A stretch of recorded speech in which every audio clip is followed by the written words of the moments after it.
আসসালামু আলাইকুম রহমতুল্লাহি অবরকাতুহু। সম্মানিত দর্শক, আমরা যারা দীর্ঘদিন ধরে স্রোতের বিপরীতে সাঁতার কেটে আসছি, অর্থাৎ ক্ষমতা আমাদের মধ্যে যাদেরকে কখনো আকৃষ্ট করতে পারেনি, ক্ষমতার সামনে দাঁড়িয়ে ক্ষমতার বিরোধিতা করেছি, তারপর সমালোচনা করেছি, সাফারার হয়েছি, মানে অনেকে দুর্ভোগ দুর্দশায় পড়েছি। কিন্তু যাকে বলা হয় ক্ষমতাধরদের যে স্টিম রোলার রয়েছে বা নির্যাতনের চাবুক রয়েছে, তাদের যে গুম খুন হুলিয়া রয়েছে, জেল জুলুম রয়েছে, এগুলোর কাছে কখনো আমরা যারা মাথা নত করিনি, তারা কিন্তু সেই 2013 সন থেকেই বলে আসছি শেখ হাসিনার বিপদ আসন্ন, তাকে যেতে হবে। তিনি একেবারে পতনের দ্বার প্রান্তে, এবং আমরা বলেছিলাম, অনেকেই বলেছিলাম যে যত দ্রুত সম্ভব তার উচিত পদত্যাগ করা, তার চলে যাওয়া। এবং তিনি যদি দেরি করেন তাহলে তার যে পতনটা যত দেরি করবেন তত বীভৎস, তত নির্মম এবং তত দুর্গন্ধময় হবে।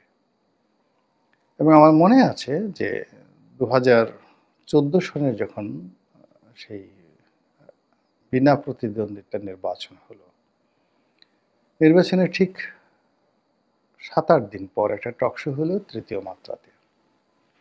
তো সেখানে আমি সাহস করে, না কি বলবো, আমার তো সবসময় বুদ্ধিশুদ্ধি কম থাকে, এবং বুদ্ধি কম থাকার একটা সুবিধা হলো বেকুবরা মাঝে মধ্যে এমন কিছু কাণ্ড করতে পারে যেটি সাধারণত শয়তানও করতে সাহস পায় না।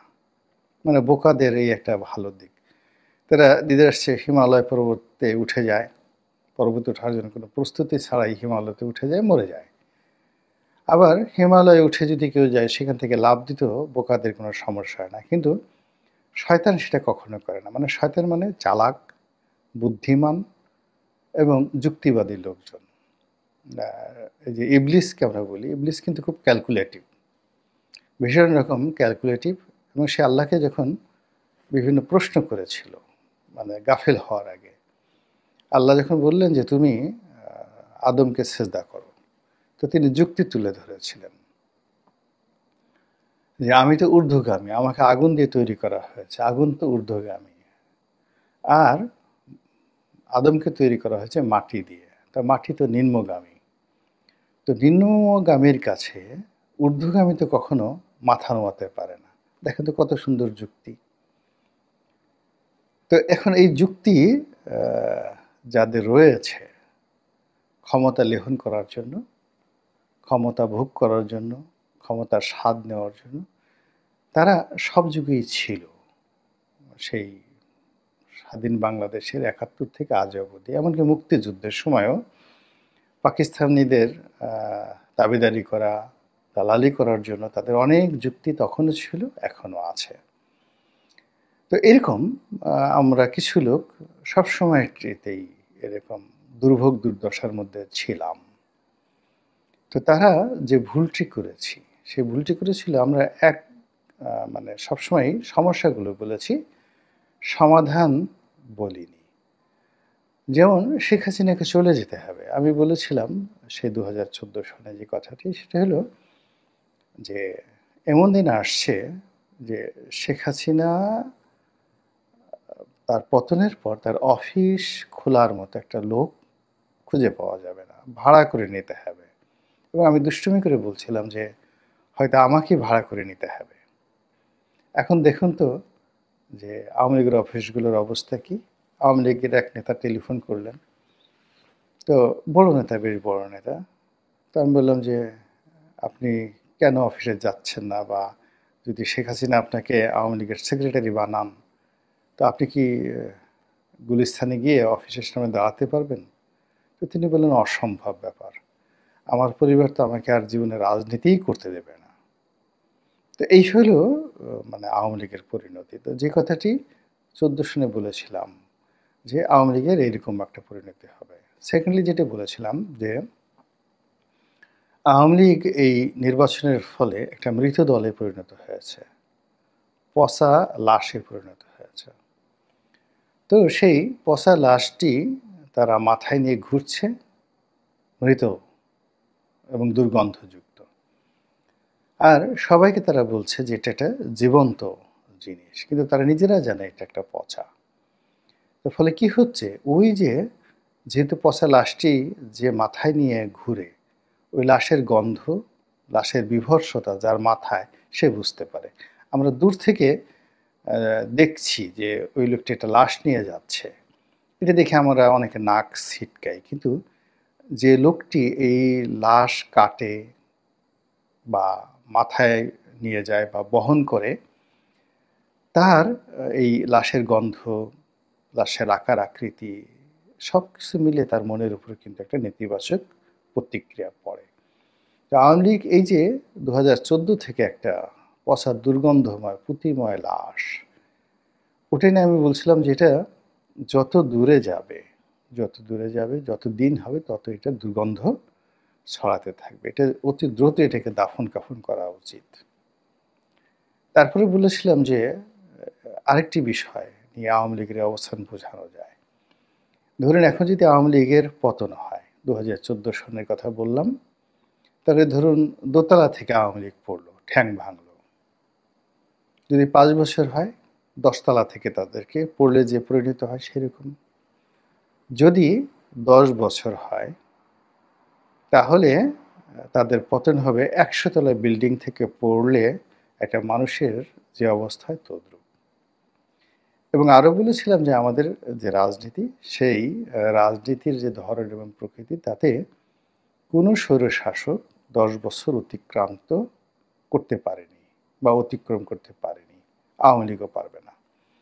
তো ২০১৪ থেকে ২৪ এই ১০ বছর দেখুন, এর আগে তো তারা নির্বাচিত হয়েছে, ১০ বছর অতিক্রম করতে পারেনি। আমি বহুবার এই কথাগুলো বলেছি।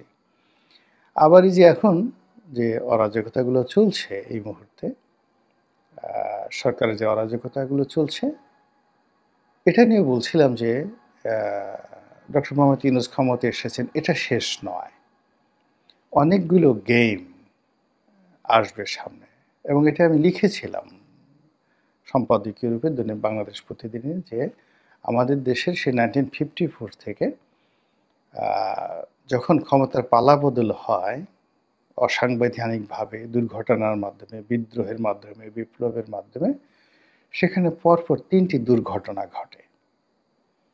তো ৩টি দুর্ঘটনার পরে ৪র্থ ঘটনায় এসে এখানে একটা স্ট্যাবল অবস্থায় পৌঁছে যায়। তো সেই অবস্থা চলছে। তো যা বলছিলাম যে আমরা শেখ হাসিনার পতন হবে, কিন্তু শেখ হাসিনার পতনের পর ক্ষমতা কে গ্রহণ করবে? কারা গ্রহণ করবে? কিভাবে গ্রহণ করবে? এটা নিয়ে আমরা কিন্তু কেউ কোনো কথা বলিনি। ফলে শেখ হাসিনার কাছে তিনি একটি শূন্য ময়দান রেখে গেছেন। এবং আমাদের পুরো সমাজ ব্যবস্থার মধ্যে কেউ প্রধান উপদেষ্টা হতে পারেন, প্রধানমন্ত্রী হতে পারেন, প্রধান সামরিক আইন প্রশাসক হতে পারেন, কিংবা মন্ত্রী হতে পারেন, উপদেষ্টা হতে পারেন, বা তিনি হয়ে অতীতের যেকোনো লোকের চেয়ে ভালো চালাতে পারবেন। এই কথাটা আমরা সবকিছু বলি। আমরা সবকিছু বলি, কিন্তু এই কথাটা আমরা নিজের মুখে কখনো বলি না, বা আমরা এত কৃপণ আমরা কখনো বলি না যে উনি এই কাজটি ভালোভাবে করতে পারবেন। মানে ওনাকে যদি নিয়োগ দেয়া হয়, আমরা সবাই মনে, মনে আশা করি যে আমাকে দিলে আমি একেবারে ফাটিয়ে ফেলবো। কিন্তু আমি বলি না। বিকজ আ লোকজন যদি বলে যে, "তুমি কি এরকম হয়ে গেছো?" এজন্য বলি না। অর্থাৎ আমি দিয়ে বোঝালাম যে এরকম আমরা নিজেকে যোগ্যতম মনে করি। কিন্তু আমি যে যোগ্যতম, কেন যোগ্যতম এটা কাউকে বলি না। আর এই কাজ করার জন্য আমার কোনো গ্রাউন্ড ওয়ার্ক থাকে না। দ্বিতীয়ত আমরা অন্য কোনো যোগ্য ব্যক্তির নামও বলি না যে উনি এই কাজটি করতে পারেন। তো ফলে কি হচ্ছে, শেখ হাসিনার পতনের জন্য আমরা সবাই কাজ করেছি গোপনে, প্রকাশ্যে, তারপরে সংঘবদ্ধভাবে।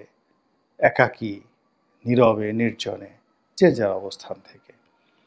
কিন্তু শেখ হাসিনা পরবর্তী বাংলাদেশে কে হাল ধরবেন, কিভাবে চলবে, নির্বাচনে কি হবে এবং এটার প্ল্যান এ, বি, সি, অর্থাৎ তিনি যদি পালিয়ে যান তাহলে কি হবে? ক্ষমতার থেকে পদত্যাগ করলে কি হবে? নির্বাচনে পরাজিত হয়ে নতুন একটি দল নির্বাচনে আসলে সেক্ষেত্রে কি হবে? এই বিষয়গুলো নিয়ে আমাদের বুদ্ধিজীবী, আমাদের সাংবাদিক, আমাদের মধ্যে যারা আ আ সমাজে কথাবার্তা বলি, আমরা কোনো রকম প্ল্যান আমরা নিজেরা তৈরি করিনি এবং জাতির কাছে দেইনি। ফলে কি হলো? একটা নিঃসীম শূন্যের মধ্যে, যেখানে বাতাস নেই, আলো নেই, শব্দ নেই, সেখানে যখন ডক্টর মোহাম্মদ ইউনূসের মতো একজন লোক এলেন, তিনি যা কিছু করছেন, যা কিছু বলছেন, সব শূন্যে হারিয়ে যাচ্ছে। অর্থাৎ সমাজে যদি বা রাষ্ট্রে বা ভূমিতে যদি মহাকর্ষণ শক্তি না থাকে, মধ্যাকর্ষণ শক্তি না থাকে, তাহলে কি হয়?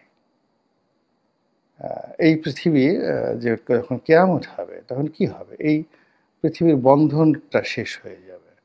অর্থাৎ মাধ্যাকর্ষণ শক্তি চলে যাবে, মহাকর্ষণ শক্তি চলে যাবে। ফলে গ্রহ, নক্ষত্র এগুলি সব তুলার মতো উড়তে থাকবে। পৃথিবীর আ সমস্ত সাগর মহাসাগরের পানি সব ভ্যানিশ হয়ে যাবে। হিমালয় পাহাড় তুলার মতো উড়তে থাকবে। তার যদি কোনো ওজন না থাকে। এখন কোনো একটা বিষয় সেটা যত বড়ই হোক না কেন তার যদি ওজন না থাকে তাহলে একটা সুতারও যেতটুক মূল্য আর একটা হিমালয় পাহাড়েরও ততটুকু মূল্য। তো এখন আমাদের এই সমাজটি ১৫ বছরের যে শাসন, একটানা শাসন আর ১০ বছরের যাকে বলা হয় অপশাসন। এর ফলে এই সমাজের যে বন্ধন, এই সমাজের যে বিশ্বাস, এবার সমাজের প্রেম, ভালোবাসা যা কিছু কল্যাণকর সবকিছু শেষ হয়ে গেছে। ফলে কি হচ্ছে? আমরা অনেকটা চাঁদের দেশের মতো হয়ে গেছি, মঙ্গল গ্রহের মতো হয়ে গেছি। আমাদের এখানে উত্তাপ আসে, যখন উত্তাপ আসে প্রচণ্ড গরম। কিন্তু ভূমি সে উত্তাপ ধরে রাখতে পারে না স্বাভাবিক নিয়মে। ফলে মরুভূমির মতো দিনে প্রচণ্ড গরম, রাতে প্রচণ্ড শীত। এরপরে আমাদের যে সামাজিক সম্পর্কটা এটা বালির মতো। একজন আরেকজনকে আমরা বিশ্বাস করি না। কেউ কারো সাথে আমাদের সম্পর্ক নেই। আমরা জাস্ট বালিয়াড়ি। পা যেকোনো ছোট্ট একটু বাতাস আসলে আমাদেরকে উড়িয়ে নিয়ে যায়। ফলে কি হচ্ছে? আমাদের এই সমাজে ধরুন একজন হুজুর ওয়াজ করলেন, একটা কথা বললেন। আমরা বললাম যে, "হ্যাঁ, ওটাই ঠিক।" আরেকজন বললেন যে, "না, ওটা ঠিক না, ওটা হারাম।" আমরা তার পক্ষে গেলাম। আরেকজন বললেন যে, "না, এটা করো। ঠিক আছে, এটাই ভালো।" এভাবে মানে প্রতি মুহূর্তে আমরা আমাদের সিদ্ধান্ত পরিবর্তন করছি, মতাদর্শ পরিবর্তন করছি। তারপর আমরা অস্থিরতায় ভুগছি। আমাদের অনেক কিছু আমাদের ভালো লাগে। আমাদের দুধ খেতেও ভালো লাগে, মদ খেতেও ভালো লাগে, গান গাইতেও ভালো লাগে, ওয়াজ শুনতেও ভালো লাগে, জিকির করতেও ভালো লাগে, ঢোল বাজাতেও ভালো লাগে। তো এই জিনিসগুলো আমাদের অভ্যাসের মধ্যে চলে এসেছে। ফলে এই অবস্থাতে কি হচ্ছে? এই সমাজ কোনো ভালো কথা ধারণ করতে পারছে না। আবার কোনো মন্দ কথাও পার্মানেন্টলি কিন্তু ধারণ করতে পারছে না। ফলে কি হলো? ডক্টর মোহাম্মদ ইউনূস এসেছেন এবং অনেক ভালো, ভালো মানুষ এই সমাজে যাদেরকে প্রমিনেন্ট হিসেবে যোগ্যরূপে বহুদিন ধরে যাদের পক্ষে প্রচারণা চালানো হচ্ছিল তারা এসেছেন এবং ১০০ দিনের যে কর্মপন্থা সেই ১০০ দিন কর্মপন্থাতে সফলতা বলতে যা বুঝায় আমরা দেখতে পাচ্ছি না। এবং আ অনেকে যেমন বলছেন যে বাংলাদেশ ব্যাংক ভালো করছে, ব্যাংকিং সেক্টর ভালো করছে। কিন্তু আমার দেশ সম্পাদক মাহমুদুর রহমান সাহেব তিনি বলছেন যে না কিছুই ভালো হচ্ছে না। ব্যাংকের তিনি বাংলাদেশ ব্যাংকের গভর্নরকে ভীষণ রকম সমালোচনা করছেন। তো এখন তার মতো প্রাজ্ঞ লোক এই কথা বলছেন আমরা কোথায় যাব বলেন? আবার আব্বাসী হুজুর এক ধরনের কথা বলছেন। তারপরে আ তার যে বিপরীত পক্ষ জামাতি হুজুর যারা আছেন তারা এক ধরনের কথাবার্তা বলছেন। পিনাকি এক ধরনের কথাবার্তা বলছেন। আবার তার সঙ্গে তার যেমন পিনাকি, কনক সারোয়ার, তারপর আ ইলিয়াস হোসেন তারা একটা গ্রুপে কথাবার্তা বলছেন। আবার তাদের এগেইনস্ট এর আরেকটা গ্রুপ যারা আছে তারা অতটা শক্তিশালী নয়। তাদের যাকে বলা হয় ফ্যান ফলোয়ার অতটা নেই। কিন্তু সেই জুলকারনাইন না কার কারা আমি তো জানিও না এদের মধ্যে। যেমন জনাব শাহেদ আলম আছেন, একজন সাংবাদিক আছেন। তো শাহেদ আলম থেকে শুরু করে অন্যান্য যারা আছেন, তো তারা ভিন্ন কথা বলছেন, ভিন্ন কথা বলছেন। এখানে 'প্রথম আলোর' ডেইলি স্টার একভাবে কথা বলছেন, নয়াদিগন্ত একভাবে কথা বলছেন। তো সব মিলিয়ে একটা হ্যাপহ্যাজার্ড অবস্থা চলছে এবং সব কথা হারিয়ে যাচ্ছে। এবং সেই হারানো কথার মধ্যে কি হচ্ছে? একেবারে একটা কনক্লুশন এখানে এসে দাঁড়িয়েছে। তা হলো ডক্টর মোহাম্মদ ইউনূসের সফল সফল হওয়ার সম্ভাবনা এখন নাই বললেই চলে। এবং সে ম্যাটার অফ টাইম তার ব্যর্থ হওয়া, তার চলে যাওয়া বা তার যে ফাইনাল ডেস্টিনেশন বা সর্বশেষ পরিণতি এটি দেখা সময়ের ব্যাপার মাত্র। কিন্তু এখন ওই যে অতীতের মতো আমরা কিন্তু একই ভুল করে যাচ্ছি। সেটা হলো যে in absence of doctor Mohammad Yunus আমাদের ভবিষ্যৎ কি? কে আসতে পারেন তার জায়গাতে? বা তিনি এলে আমাদের কি হবে? এটি হলো এখানে প্রশ্ন। তা আমরা কি জাতীয় সরকারে যাব? সব রাজনৈতিক দলগুলোর থেকে লোকজন নিয়ে একটা ২ বছর বা ৩ বছরের একটা ইন্টারিম পিরিয়ডকে ডিক্লেয়ার করে আমরা ওই অত বড়, বড় কথা নয়, ভালো, ভালো কথা আমাদের এই দুনিয়া কখনো জান্নাত হবে না। বাঙাল হাজার বছরের যে বাঙাল বা বাঙালের ইতিহাস, এখানে যে সবচেয়ে ভালো যে সময়গুলো ছিল, আমরা সে সময়ের চেয়ে খুব বেশি ভালো করতে পারব না। রাতারাতি এখানে যাকে বলা হয় সাপ্নিক কোনো কিছু, পদ্যময় কোনো কিছু মানে কবিতার মতো কোনো কিছু এখানে সম্ভব নয়। তো এই রিয়ালিটিটা পলিটিশিয়ান যারা আছেন তারা ভালো বুঝতে পারেন। তো তাদেরকে নিয়ে কি একটা জাতীয় সরকার হলে ভালো হবে?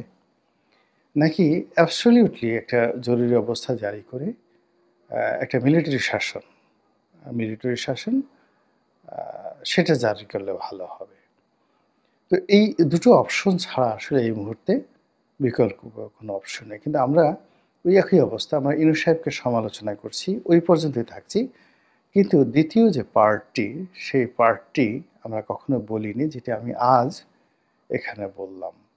আমাদের মনে হয় যে চিন্তা করা উচিত এবং খোলামেলা এই বিষয়গুলো নিয়ে রাজনৈতিক দলগুলোর মধ্যে, সেনাবাহিনীর মধ্যে, পুলিশ বাহিনীর মধ্যে এবং সিভিল সার্ভিস থেকে জুডিশিয়ারি সকলের মধ্যে খোলামেলা আলোচনা হওয়া উচিত। এবং এটা এখন যারা আছেন তাদের জন্য সম্মানের এবং যারা আসবেন তাদের জন্য সম্মানের এবং স্মুথ হবে। আল্লাহ আমাদের সবাইকে হেদায়েত দান করুন এবং হেফাজত করুন। আসসালামু আলাইকুম ওয়া রাহমাতুল্লাহ।